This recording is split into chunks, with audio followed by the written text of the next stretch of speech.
Well, hello everyone, and welcome back to another Ask the Hive series. We are live coming to you on this Sunday at 6 p.m., where we do all things when it comes to AI, automations, technology, infrastructure, digital infrastructure, the capability economy, and everything that goes along with developing the language and the capability of being a full-fledged operator in today's modern tech world. So for those of you that don't know us, my name is Mike. This is my wife, Jasmine. We are the co-founders of RevForce, and every week we go live because we realize things are moving so fast and so quickly in the tech world, and sometimes it can feel overwhelming, and that's why we try to break apart hard concepts or complex concepts and into bite-sized chunks to deliver to you on a weekly basis. So last week, we talked about the 6 systems that are contained in a RevOps flywheel. And we used the analogy of a house and how each system is attributed to a different room in a house: the kitchen, the dining room, the front door, all these different components. And now we're going to talk this week about, well, first of all, what happens before we even build the kitchen? What happens before we build the living room? What happens before we even build the entire home itself? So something has to come before that. And so this week, we're going to be talking about process mapping and technical architecture that really dictates the building out or the construction phase of any system. Exactly.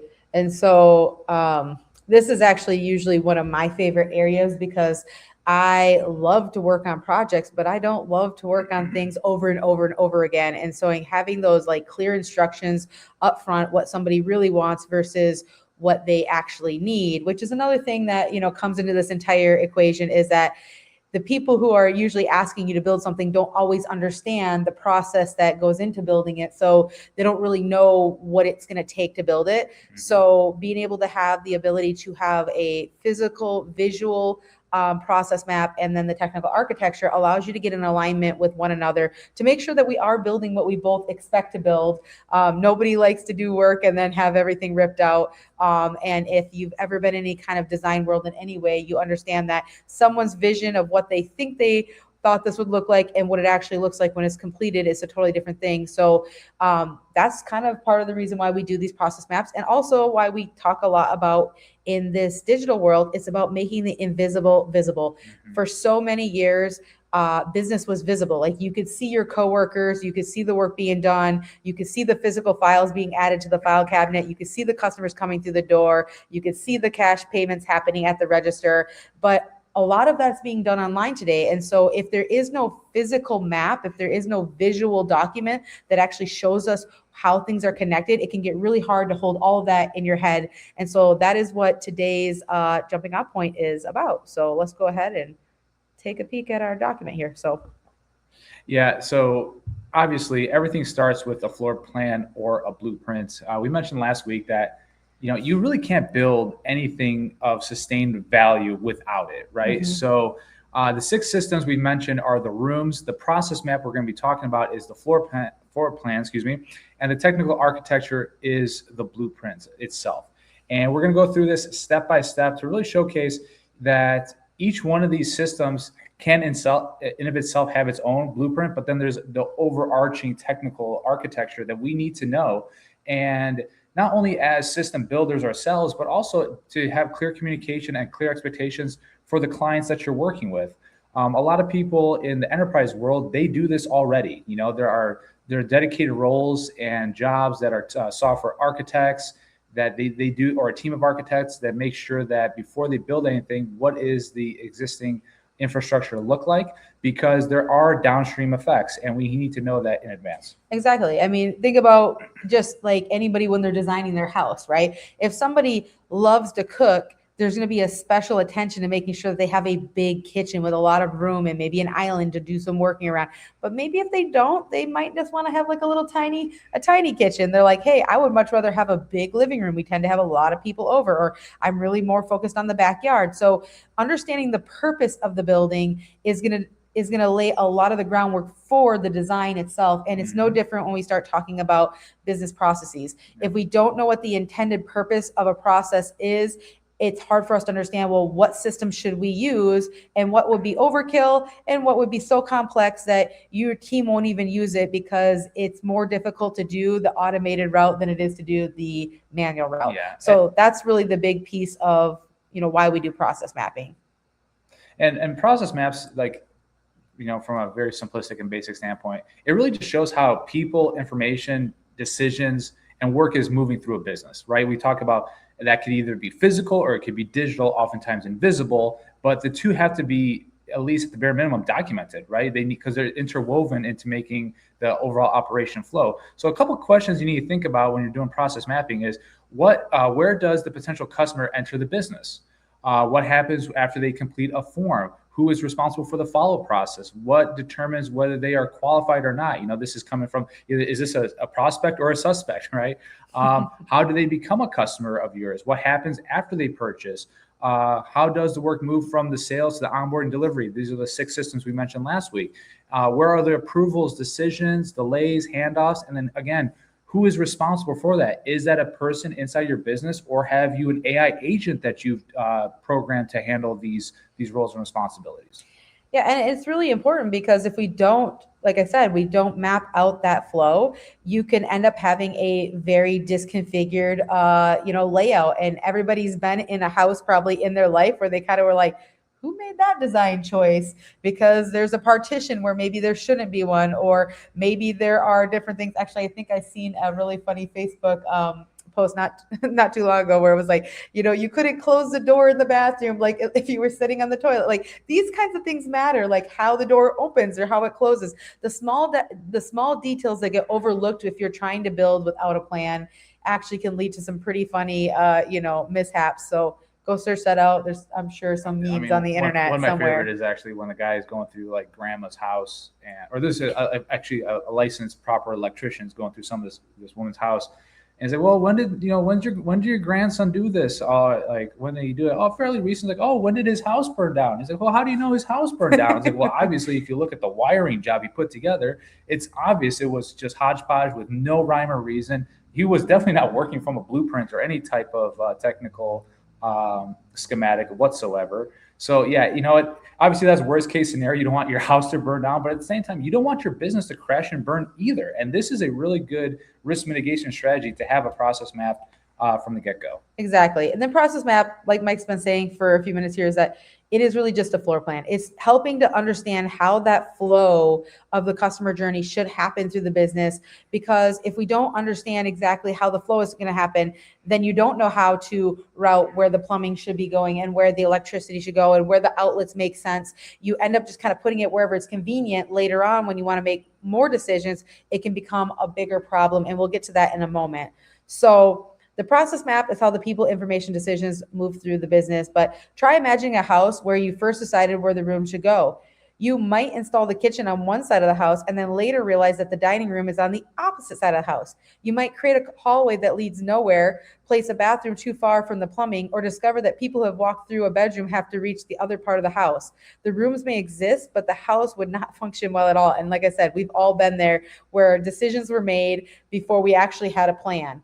Businesses that often make this mistake, they purchase software, they create forms, they build automations and pipelines, they connect tools before documenting how the entire business is supposed to operate. And as a result, the system may be technically working, but they don't work really well together. And that's one of the biggest issues that we're seeing today. And Mike, kind of hit this on the head, is that in the enterprise world, this is something that people expect. It's called feasibility and planning when they decide to roll out a software, because they usually are looking at investments that are in the millions of dollars. Like, they can't afford to make mistakes because it's going to cost a lot of money. But when you're in a small business, we're talking about enterprise capabilities at a fraction of the cost, with softwares, some of them coming in at only maybe $100 or less a month. It seems like it's such a small decision in the overall grander scheme of things that you have to buy as a business owner. So when you buy a CRM system for $100 or $200 a month, you may not be thinking about how much operational debt that's costing you, the hours and hours of time spent trying to configure it, play with it, get your customers to use it, get your team to use it. They should be treating like this as tens of thousands of dollars, because that's what they're losing in opportunity cost and overall labor working on machines that might not be helping them move the ball forward. Yeah, and what's interesting, like, and we've spoken with so many business owners that we kind of bring, like, yeah, this is what enterprises do, and kind of bring it down to the small to medium sized market. And the argument always is there is like, well, I'm not enterprise, so why should I do what the enterprises do? Fair, that's a valid argument, but understand, when you get this right and you're a smaller operation, you can move way faster than the enterprise can, because it's not, your environment is not as complex. So you just have to get it organized and correct from the starting line, and from there it can move forward. And that's another thing too, is like, that's how you're going to be, your competitive advantage in today's economy is being able to move quickly and efficiently, and not just about onboarding technology, but knowing how it gets bolted inside of an existing operation. And so that makes a great point, Mike. You can move quicker, but you can also do this with less labor and less overhead costs. Right. Because when a system is well configured, there isn't as much manual work in doing tedious things that don't really add value. Let's be honest, how many of us love doing the admin work in our business? Most people who got into doing what they're doing in a small business wasn't because they wanted to chase down all the invoices and all the back and forth emails and all the support and everything that goes into it. But that big portion of work also does add value to the overall customer's experience and how much money you make. So it is necessary, but when it's not well designed, you find yourself doing more cleanup work than you actually intended to do and what the software was supposed to do to begin with. And so skipping the floor plan kind of looks like, information getting entered multiple times, leads falling through the gaps, team members not knowing who's responsible for the next step, customers receiving conflicting messages, and automation triggering too early, too late, or not at all. The process map is going to prevent all of these problems by defining how the business should flow before the infrastructure is actually even constructed. And this is the one piece that, if you're a small business who's listening to this talk today, this piece belongs to you. There is no no service provider who is going to be able to do anything for you if you don't have your goals and what your business's processes are supposed to look like defined well. If you go to somebody and just expect them to build without having a solid process, you're going to be very disappointed on what you probably get delivered. Mm-hmm. Now, once in a while, you're lucky enough to have service providers who do understand if there's not a very defined process, they will make sure to go back and ask you, hey, I need to make sure I understand these requirements and how it's designed. But in most cases, and from our experience, most service providers will just take you at face value, and they will build you exactly what you asked for. So this is the piece you need to really get clear on: is how is my business supposed to function? How do I want it to function? And what would really great look like, so that you can make sure that you're defining, because once you lay the floor plan, then is when all the intricate details start getting, kind of developed in, and it's a lot harder to go backwards or add after the fact, mm-hmm. right? Yeah, when you tell a service provider, hey, can you build me this specific automation, this specific workflow? And the technical provider, if they're sound, like, yeah, sure, no problem. And then they'll build it, they'll demo it, and it works just fine. Like, okay, great, push it live. And then it runs for maybe a day or two, and then you get a terrible phone call saying, please turn that off, or something's going on, it's messing up something else. And then before you know it, you got conflicting workflows shooting triggers in the wrong spots. Things are just going haywire. It's an SOS distress call, and it's just a bad situation. So obviously we want to avoid those distress calls when we can. So if we want to look at it, the process map is like the business logic. It is what's going to tell what should happen, then what should happen, then what should happen. But the technical architecture is, well, how are we going to implement that logic? How are we going to enforce it? Which is why, if you have really good standard operating procedures to start with, it should be much easier, and actually should be more valuable, to go ahead and automate it. The issue that we find people running into is that they're trying to automate chaos. They have zero standard operating procedures. So if a human being can't do the process consistently, the machine is not going to do the process consistency. It's not a magic wand. And I know that people want to be like, AI will fix everything. AI that is applied to a chaotic environment is just going to make more chaos. And so we really need to make sure that the builder knows exactly what they're going to be building. And so if the floor plan is approved, well, then the builder is going to need something a little bit more detailed. And the floor plan is what shows like, hey, where the kitchen and the bathroom are located, but it doesn't show every electrical outlet, plumbing connection, ventilation route, structural support, building materials, or installation specifications. That level of detail belongs to the technical blueprint. So in a business, the technical architecture serves the same purpose. It documents the systems, the softwares, the accounts, the data, the integration, the automation, permissions, and technical requirements needed to support the process, and it answers questions like the following. So you got, which platform stores the contact record, which form collects information, where's the data being sent to or from, or is it secured? All these things. Which workflow is triggered? I mentioned that terrible story, or the example of a terrible workflow going haywire. Which pipeline and stage should it be updated? Which team member is notified? Which calendar is connected? Which email address or phone number sends the communication? Which integration connects one system to another? What information must be passed between systems? What permissions and access levels are required? What happens when something fails? And where is the evidence, documentation, and decision history stored for other people to get access to if they need it? A lot, right? You know what I love? This is a lot of information. What's that? I love that as you were just listing off all of those questions, that this is a key indicator that if you are a business owner and you are asking someone to build something and they're not asking these questions, if they're not this detailed and wanting to know all of the specifications, there's a good likelihood you're probably not going to get what you want. Or for example, if you are a business owner and you are, shopping around for service providers and eventually you get one, and you, like you said, you have no SOP documentation, a professional is going to ask you a lot of questions. And if you're getting annoyed by that person, that's a good thing. Yes, absolutely. Because you want them to be so detail oriented, because so much is happening. Oh, by the way, and if you don't want to sit there and answer 100 million questions from a service provider such as these, get good quality SOPs in place. That saves this whole conversation and some. And so this is a great application for AI. If you're a small business owner, here's where you could be using AI. Use AI to help you flush out what those standard operating procedures are, because you can be the human editor. Go to AI, ChatGPT, Claude, Gemini, your choice, whoever you want to, and say, hey, let me walk you through my business. Let me tell you a day in the life of my customer. Let me walk you through these processes. The AI will draft up an SOP for you and it will make it very detailed. And then you can read it and say, yep, that's exactly what the process is.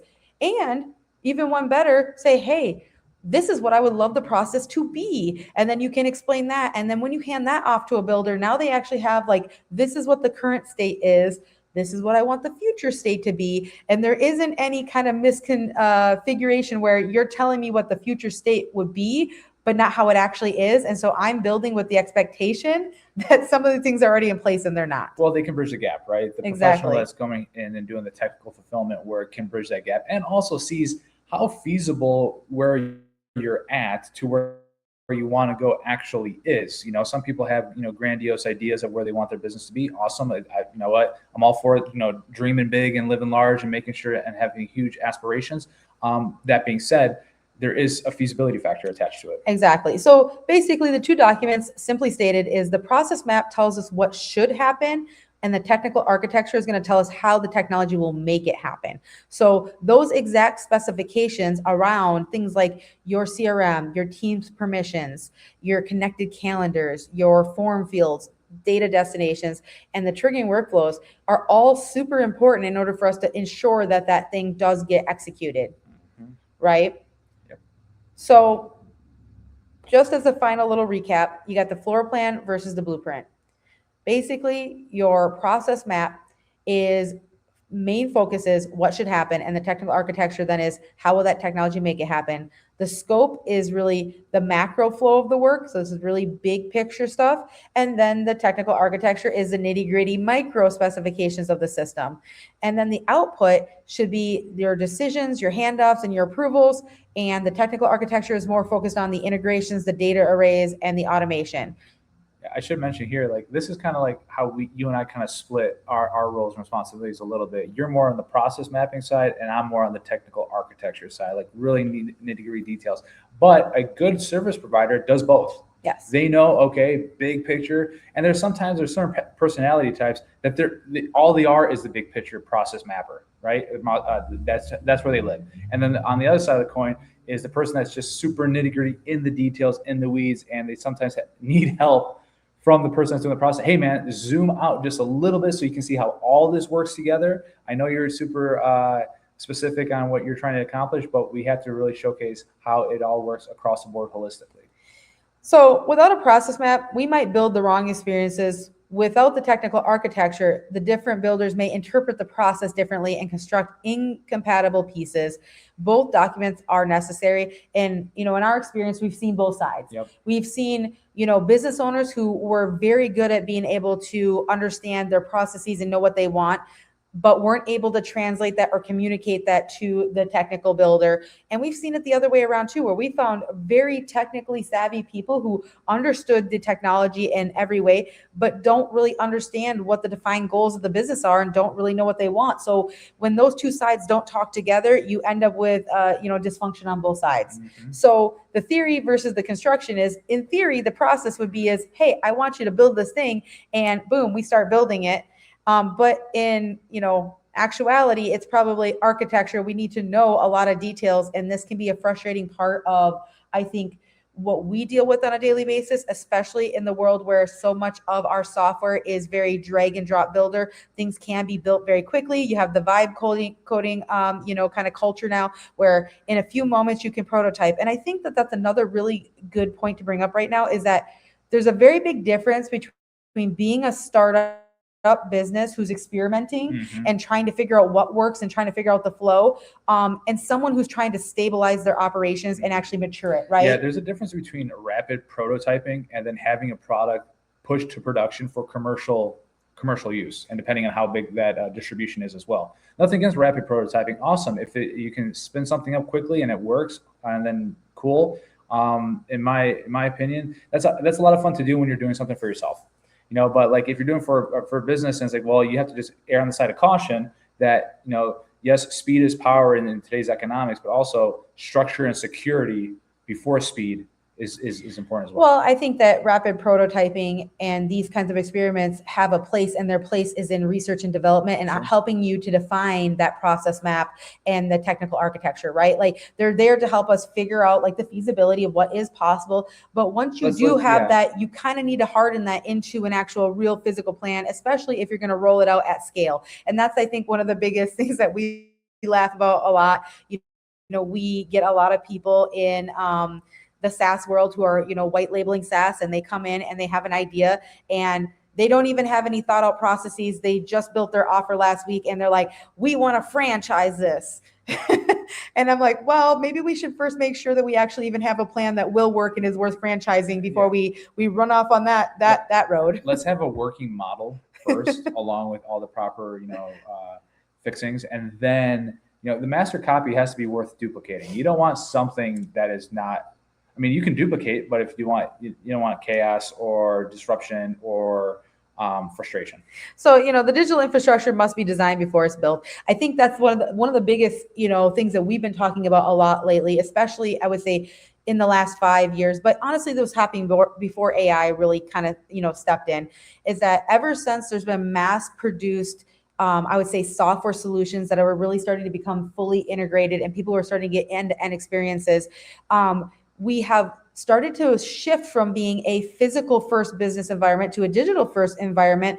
And with that, the way in which we build business, like the traditional brick and mortar businesses always had the ability to kind of build brick by brick. You could build one piece of the business at a time and continue improving it over time.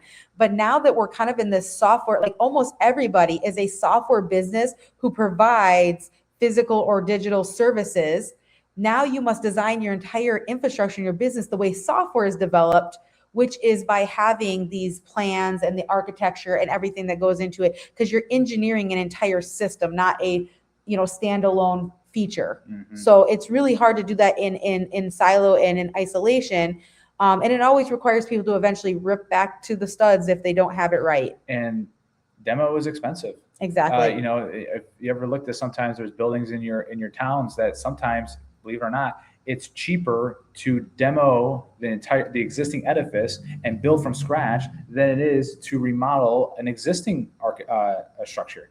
And the reason for that is, things are outdated. This needs to be fixed. You start doing the cost factor of it, and you realize, okay, build from scratch or design on the existing design systems. Right? Well, and this kind of goes back to, in the software world, they talk about like the first 2,000 lines of code of application, and just like how critical that foundation is. And that there are some things that if you kind of bake it in the foundation, it makes it really difficult to make changes down the road later. We laugh, we joke with people all the time. We did van life for a period of time, and we were by no a stretch of the imagination architects, contractors, or builders at that point. And there was a lot of decisions that we made about building out our van that was not well thought out, that later was like, hey, we decided to put a dresser and bolt it to the wall here.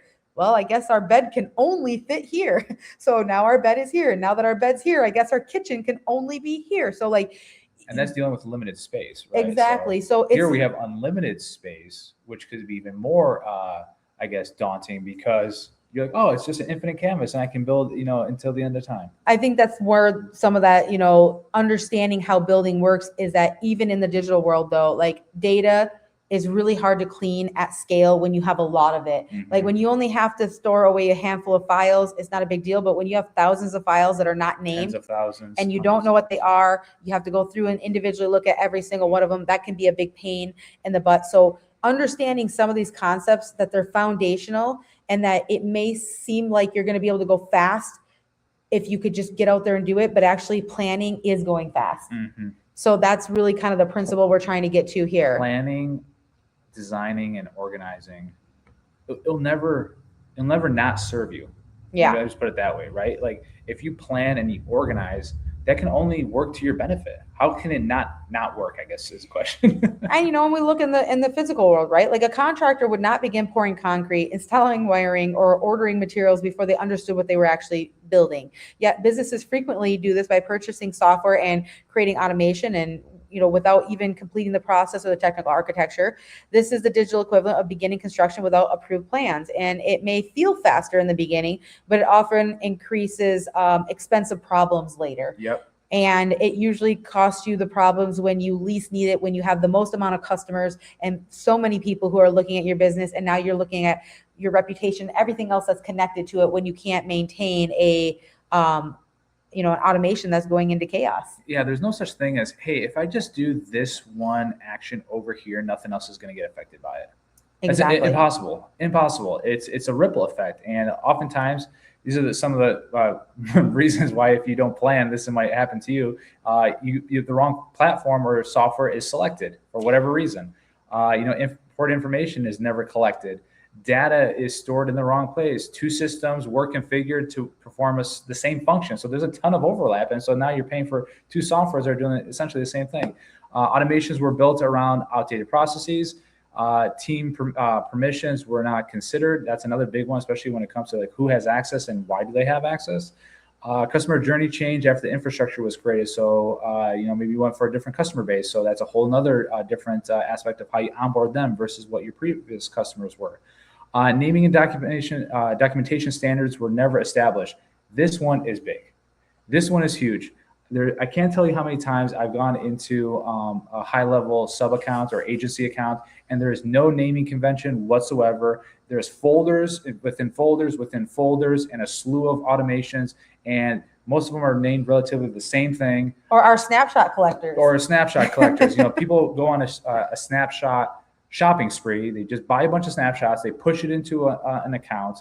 Actually, the ones that are bought are actually usually better because somebody probably did name them. It's all the free ones that get you in trouble. Oh my gosh. And like I said, if there's no naming convention, how the heck can you imagine going to a library and the books were not in alphabetical order? Like, when you're done with that book, just put it on that shelf over there. How are you supposed to find that book ever again? Mm-hmm. Exactly. And there's naming systems for those large sets of data on purpose, right?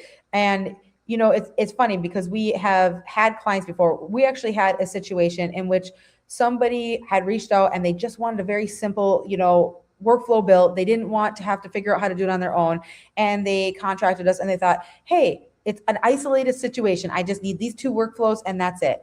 And so we went in, we built the workflows, and we turned the workflows on. And immediately after the workflows got turned on, the client started, panicking. Hey, we need to shut that off. Your workflows are broken. We're like, no, we've tested these workflows. Nothing should be done. There must be something downstream. And one of the 50 other workflows that you have is using a similar trigger or something else. Or a tag that was in this workflow went there. Against our better judgment, we normally require someone to get a process map and technical architecture done on their company before we actually work with their workflows for this very reason, right? Mm-hmm. But against our better judgment, we're like, oh no, we'll go in there, we'll build these couple of workflows. Well, come to find out, we had to trace this down, and we found the workflow that was causing the issue. But guess what? Once we looked under the hood, we started looking and we're like, wait, the business logic for this workflow this was never going to work. And then we looked and we found out that every single person that went through this workflow all went down the not found chain. Over 5,000 contacts had been enrolled in this workflow that had never worked since the very beginning, and nobody ever knew about it. Yeah. This is the kind of technical debt that nobody understands. What if those are 5,000 opportunities that are missed in a critical workflow of people who are not being nurtured like they should, all of the things? How much money was that costing the company because it wasn't being done? The second is, how much money is going to cost for someone to go in and manually update those 5,000 contact records to be accurate to what the workflow is supposed to be doing? A lot. And again, now you have to question every workflow in this customer's count, because what other workflows is the logic not correct? Exactly. So that's the hard thing too, is like you sometimes can work with people that are, sometimes they are really tech savvy. But not tech savvy in this, right? And it's not that I want to trust them that what they're telling me is valid, because they honestly believe that this is solid. Mike, I'm telling you, this is rock solid. I'm okay, great. And then I get in there and it's like, dude, this is sand, and it's watered down, and it's muddy sand, and you know what? It's muck. And so that's why, like, you have to do your due diligence of walking into each situation with a little bit on the side of caution, and just be mindful that you might and potentially do harm if you want to speed up the process versus telling the client, hey, let's pump the brakes. I really need to make sure that these are all working properly. You tell me they are, but I need to verify that first.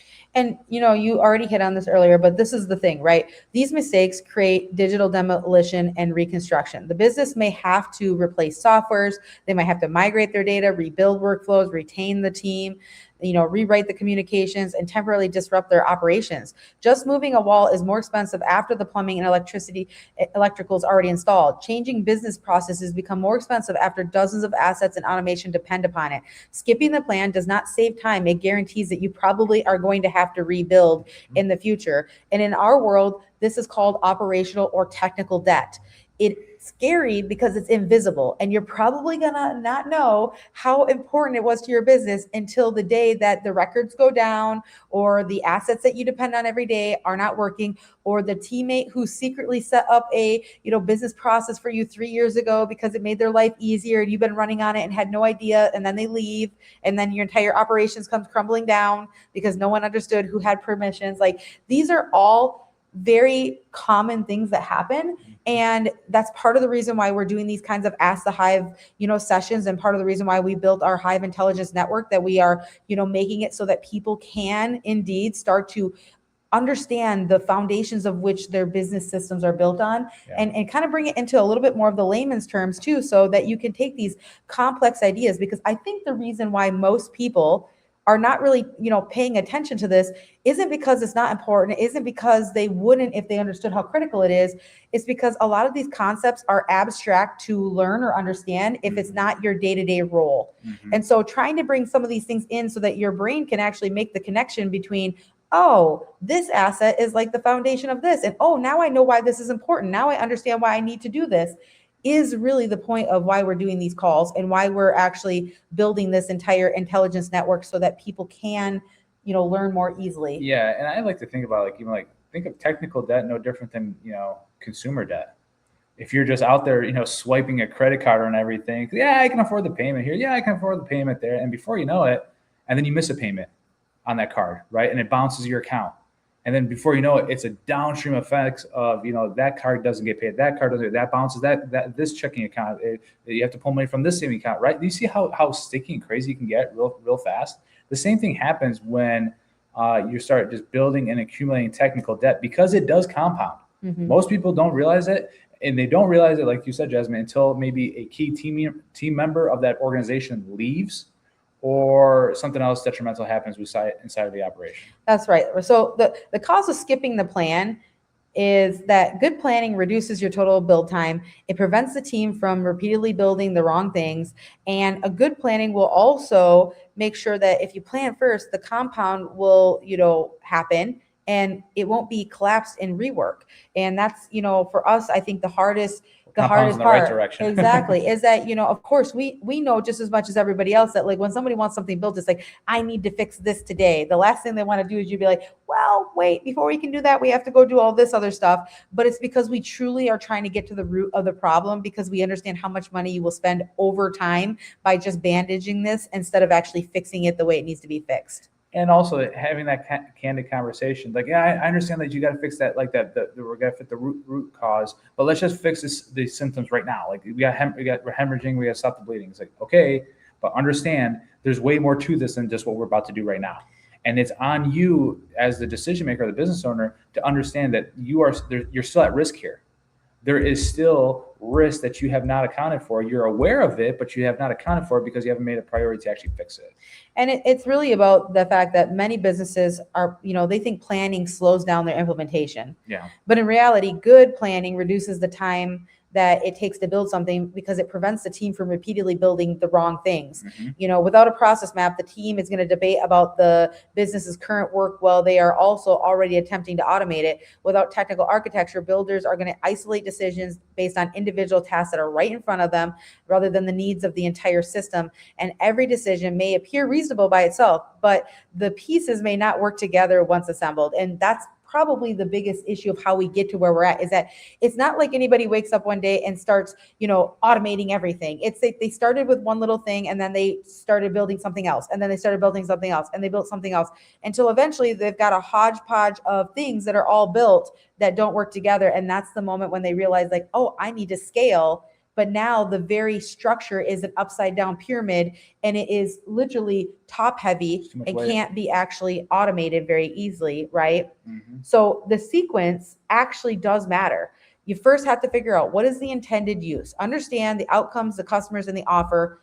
Then you're going to lay out the floor plan, create the process map, then build the blueprint, which is going to be about the technical architecture and what you should use to automate it. And then you actually start the construction of building, which, incidentally enough, saves you a lot of time, because you don't buy all these extra softwares and things you don't need. Most people do just 1 in 4.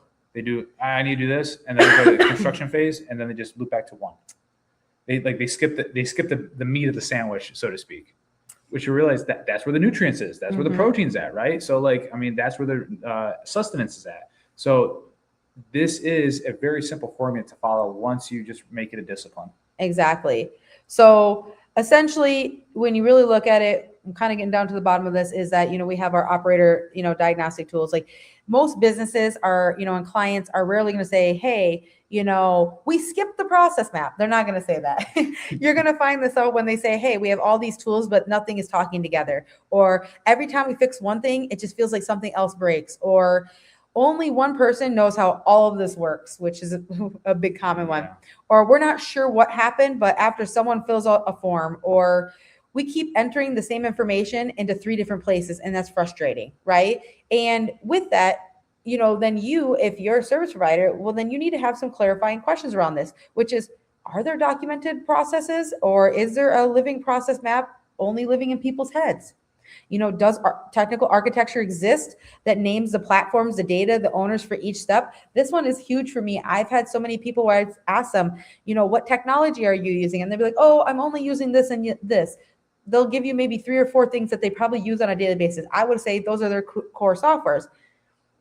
But once we actually draw out the entire list, we'll find that they're probably stood up on 20 to 50 single point solutions. They have one thing for their calendar. They have one thing for their CRM. They have a different provider for their website. They have a different provider for their email. They have a different provider for their, payment gateway or their POS. Like every Video single recording system. software, editing software. I mean, all these, like I said, these ancillary systems, but they're critical for the business to operate. I mean, you wouldn't have these systems unless, of course, you're indeed using them on a daily, if not weekly basis. So basically, from an operator's perspective, is that the pressure on every engagement is to start building right away.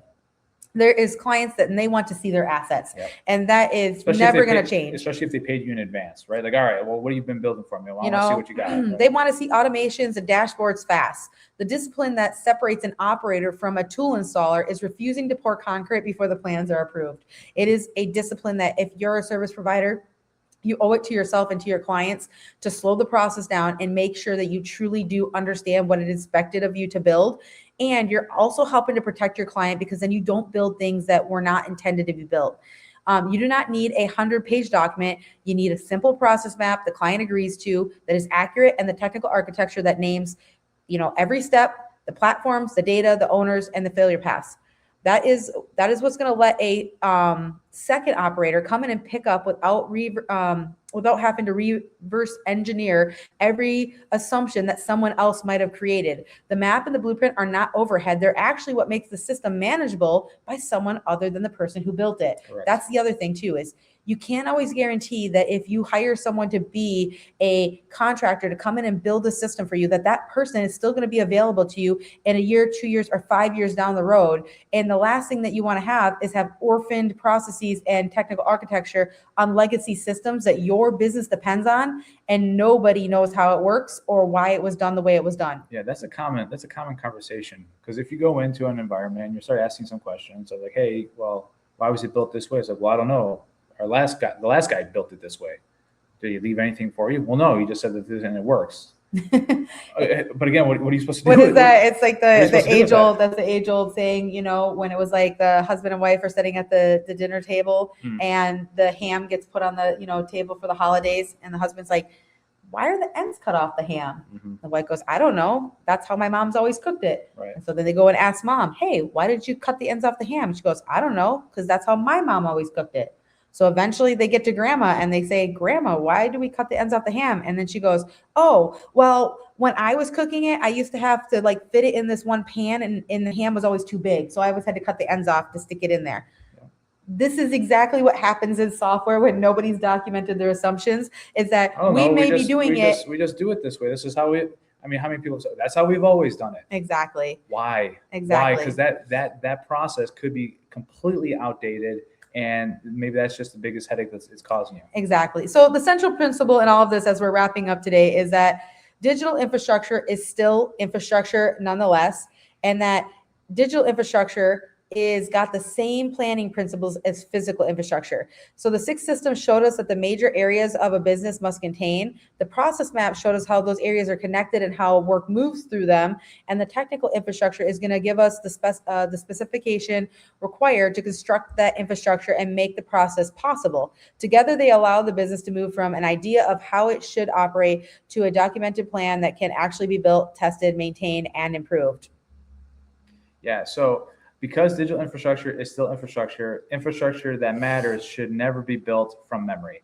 And our assumptions or just scattered conversations that you're having by the water cooler or in between Zoom calls, right? So it should be clearly planned, documented, and intentionally constructed from the beginning before the cost of getting it wrong becomes greater than the cost of designing it correctly. So remember this, and this is the kind of a closing thought we will leave you all with for today's session, is that digital infrastructure is still infrastructure, and that matters more than anything has in previous years. Believe that or not, because your business is digital. It's a digital first economy before it becomes physical. So that being said, we enjoyed this time with you guys, and obviously we're always going to be continuing to work toward breaking down concepts and sharing our experience to save you guys the headaches, so you don't have to fall in the same pitfalls or traps that we had.